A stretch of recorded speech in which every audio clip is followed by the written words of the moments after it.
जय राघवेन्द्राय सत्यधर्मरताय च भजतां कल्पवृक्षाय नमतां कामधेनवे.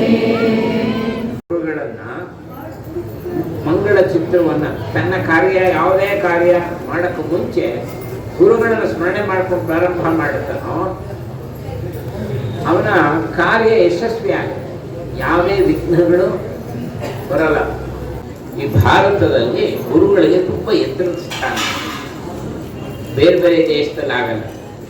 ಅವರಿಗೆ ಟೀಚರ್ಸು, ಬಾರ್ಬರ್ಸು, ಟೈಲರ್ಸು, ಪೇಡೆಡ್ ಸರ್ವೆಂಟ್ ಅಂತ ಅವ್ರು ಹೇಳೋದಟ್ಟೆ, ಹಣ ಕೊಡ್ತೀವಿ ಕೆಲಸ ಮಾಡ್ತಾರೆ, ಟೀಚ್ ಮಾಡ್ತಾನೆ ಹೋಗ್ತಾನೆ. ಈ ಭಾವನೆ ಇದೆ, ಪೇಡೆಡ್ ಸರ್ವೆಂಟ್ ಅಂತ. ನಮ್ಮಲ್ಲ ಹಾಗಲ್ಲ, ಗುರುಗಳ ಸ್ಥಾನ ಅತಿ ಎತ್ತರದು. ಕೆಲವು ದೃಷ್ಟಿಯಿಂದ ಭಗವಂತನಿಗೆ ಎತ್ತರ ಸ್ಥಾನ ಕೊಡ್ತೀವಿ ಗುರುಗಳಿಗೆ. ಭಗವಂತನ ಹೇಳ್ತಾನೆ, ನನ್ನನ್ನು ನಿನ್ನ ಗುರುವನ್ನು ನನ್ನ ಸಮಾನ ನೋಡು ಅಂತಾನೆ. ನೀನು ಶ್ರದ್ಧೆ ಬೇಕಾಗ ಹಾಗೆ. ಅದಕ್ಕೆ ಇವತ್ತು ಒಳ್ಳೆ ಪವಿತ್ರವಾದಂಥ ಗುರು ಪೂರ್ಣಿಮಾ. ನಮಗೆ ಪ್ರಪಂಚ ಏನು, ರಾಮಾಯಣ ಅಂದ್ರೇನು, ಮಹಾಭಾರತ ಅಂದ್ರೇನು, ಉಪನಿಷತ್ತು ಅಂದ್ರೇನು, ವೇದ ಅಂದ್ರೇನು, ಇದರಿಂದ ಯಾರೋ ಒಬ್ರು ಗುರುಗಳಿಂದ ತಿಳ್ಕೊಂಡಿದ್ದು ನಾವು ಅಲ್ವೇ. ನಮ್ಗೆಲ್ರಿಗೂ ಕೃಷ್ಣ ಅಂತ ಅವತಾರ ಆಯಿತು ನಾರಾಯಣಂದು, ರಾಮನ ಅವತಾರ ಆಯಿತು, ಆಂಜನೇಯ ಅಂತ ಒಬ್ಬ ಇದ್ದ ಚಿರಂಜೀವಿ. ಇದೆಲ್ಲ ಯಾರು ಹೇಳ್ಕೊಟ್ಟಿದ್ರು? ಯಾರೋ ಗುರುಗಳ ಮುಖಾಂತರನೇ. ಗುರುಗಳೇ ಇದ್ದೇ ಹೋದ್ರೆ ನಮ್ಗೆ ಇದ್ರ ಪರಿಚಯವೇ ಆಗಲ್ಲ. ಹೊರದೇಶದಲ್ಲಿ ಇವರಿಗೆಲ್ಲ ಈ ವಿಷಯದಲ್ಲೆಲ್ಲ ಅಜ್ಞಾನವೇ ಪೂರ್ತಿ. ಬರೀ ಲೌಕಿಕ ಸುಖ ಅಷ್ಟೇ. ಈ ಪ್ರಪಂಚ ನಾವೇನು ಸುಖ ಅನುಭವಿಸ್ಬೋದು, ಏನು ಸುಖ ಅನುಭವಿಸ್ಬೋದು, ಇದರಲ್ಲೇ ಭಾವನೆ ಇರುತ್ತೆ ಹೊರತು ರುಚಿ ರುಚಿಯಾಗಿರ್ತಕ್ಕಂಥ ಸುಖ ಅನುಭವಿಸೋದು. ನಮ್ಮ ದೇಶದ ವೈಭವ ಅಂದರೆ ಪರಲೋಕದ ಚಿಂತನೆ ಇದೆ. ಇನ್ನೊಂದು ಲೋಕಕ್ಕೆ ಬೇಕಾದ ರೀತಿ ಪುಣ್ಯ ಸಂಗ್ರಹ ಮಾಡ್ಕೊಳ್ತೀವಿ, ಅದು ನಮ್ಮ ದೇಶದಲ್ಲಿ ಮಾತ್ರ ಸಿಗೋದು. ಅದಕ್ಕೆ ಇಡೀ ಪ್ರಪಂಚ ಇವತ್ತು ಭಾರತವನ್ನು ಗುರುಸ್ಥಾನವಾಗಿ ನೋಡಿದೆ.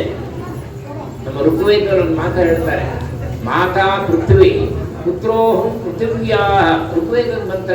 ಈ ಗ್ಲೋಬ್ ಅಂತ ಏನು ಹೇಳ್ತೀವಿ, ಭೂಮಂಡಲ, ಗೋಳ, ಇಡೀ ಭೂಮಿನೇ ನಾವು ಭೂದೇವಿ ಅಂತೀವಿ. ಮಾತಾ ಪೃಥ್ವಿ ಪುತ್ರೋಹಂ ಪೃಥಿವ್ಯಾ, ನಾವೆಲ್ಲ ಆಕೆ ಮಕ್ಕಳು ಅಂತ. ಇದನ್ನು ಯಾರು ಡಿಸ್ಪ್ಯೂಟ್ ಮಾಡೋ ಹಾಗೆ ಇಲ್ಲ. ಕೇವಲ ಭಾರತೀಯರಲ್ಲ, ಎಲ್ಲ ದೇಶದವರು ಭೂದೇವಿಯ ಮಕ್ಕಳು. ಇದನ್ನೇ ನಾವು ಬೆಳೆಸ್ಕೊಂಡು ಬಂದಿದ್ದೇವೆ. ಇದುವರೆಗೂ ಯಾವ ದೇಶದ ಮೇಲೆ ಆಕ್ರಮಣ ಮಾಡದೆ, ಯಾರಿಗೂ ಹಿಂಸೆ ಕೊಡದೆ, ತೊಂದರೆ ಕೊಡದೆ, ಎಲ್ಲರೂ ಚೆನ್ನಾಗಿರ್ಲಿ ಅಂತ ಹೇಳುವಂಥ ಒಂದೇ ಒಂದು ದೇಶ ಪ್ರಪಂಚದಲ್ಲಿ ಭಾರತ ಮಾತ್ರ. ನಾವೆಲ್ಲರೂ ಇಷ್ಟಪಡ್ತೇವೆ, ಎಲ್ಲರೂ ಚೆನ್ನಾಗಿರ್ಲಿ ಅಂತ ಹೇಳ್ತೀವಿ. ವಿಪದೇ ಚತುಷ್ಪದೇ ವೇದ ಹೇಳುತ್ತೆ. 2 ಕಾಲಿನ ಪ್ರಾಣಿಗಳು, 4 ಕಾಲಿನ ಪ್ರಾಣಿಗಳು ಎಲ್ಲ ಚೆನ್ನಾಗಿರ್ಲಿ. ಮಂಗಳಾರತಿ ಮಾಡುವಾಗ ಹೇಳೋ ಮಂತ್ರ ಅದು.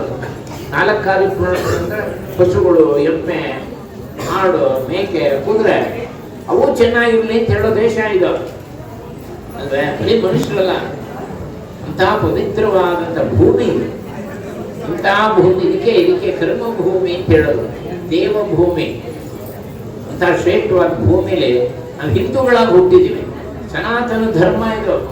ಸನಾತನ ಅಂದರೆ ಸತ್ಯವನ್ನು ತಿಳಿಸುವಂಥ ಧರ್ಮಕ್ಕೆ ಸನಾತನ ಧರ್ಮ ಅಂತ. ಅದು ಸತ್ಯವನ್ನೇ ಹೇಳುತ್ತೆ ಯಾವಾಗ. ಈ ಧರ್ಮಕ್ಕೆ ಎಳಿವಿಲ್ಲ. ಯಾರೋ ಒಬ್ಬ ವ್ಯಕ್ತಿಯಿಂದ ಪ್ರಾರಂಭ ಆಗಿದ್ದಲ್ಲ, ಇದು ಮತ ಅಲ್ಲ. ಹಿಂದೂ ಧರ್ಮ ಅನ್ನೋದು ಮತ ಅಲ್ಲ. ರಾಮಾಯಣದಲ್ಲಿ ಬರ್ತಾರೆ, ರಾಮೋ ವಿಗ್ರಹವಾನ್ ಧರ್ಮ. ಧರ್ಮನೇ ರಾಮನ ರೂಪದಲ್ಲಿ ಅವತಾರ ಮಾಡುತ್ತಂತೆ. ರಾಮೋ ವಿಗ್ರಹವಾನ್ ಧರ್ಮ. ವಾಲ್ಮೀಕಿಗಳು ಬರೀತಾರೆ. ಎಂತ ಭವ್ಯವಾದಂಥ ರಾಷ್ಟ್ರ, ಎಷ್ಟು ಪುಣ್ಯ ಮಾಡಿರ್ತೀವಿ ಈ ಭೂಮಿ ಹುಟ್ಟಕ್ಕೆ. ಈ ಹುಟ್ಟದ ಮೇಲೆ ಇದನ್ನು ಸಾರ್ಥಕ ಮಾಡ್ಕೋಬೇಕು. ನಾವೆಲ್ಲ ಪ್ರತಿ ತಿಂಗಳು ಸತ್ಯನಾರಾಯಣ ಪೂಜೆಗೆ ಬರೋದು, ಸ್ವಾಮಿ ಪ್ರಸಾದ ಸ್ವೀಕಾರ ಮಾಡೋದು, ಅವನ ಭಜನೆ ಮಾಡೋವಂಥದ್ದು, ಪ್ರದಕ್ಷಿಣೆ ಹಾಕೋದು. ತುಂಬ ಜನ ಬಂದು ಪ್ರದಕ್ಷಿಣೆ ಹಾಕ್ತಾರೆ. ಇದಕ್ಕೆಲ್ಲ ಫಲ ಏನು ಅಂದರೆ ಜನ್ಮಲಾಭ ಪರಪುಂಸ ಅಂತೆ ನಾರಾಯಣ ಸ್ಮೃತಿ. ಪುರಾಣ ಹೇಳುತ್ತೆ, ನಮ್ಮ ಜನ್ಮದಲ್ಲಿ ದೊಡ್ಡ ಲಾಭ ಯಾವುದು ಅಂದರೆ ಕಡೆಯಲ್ಲಿ ಭಗವಂತನ ಸ್ಮರಣೆ ಬರಬೇಕಂತೆ. ಜನ್ಮಲಾಭ ಪರಪುಂಸ ಅಂತೆ ನಾರಾಯಣ ಸ್ಮೃತಿ.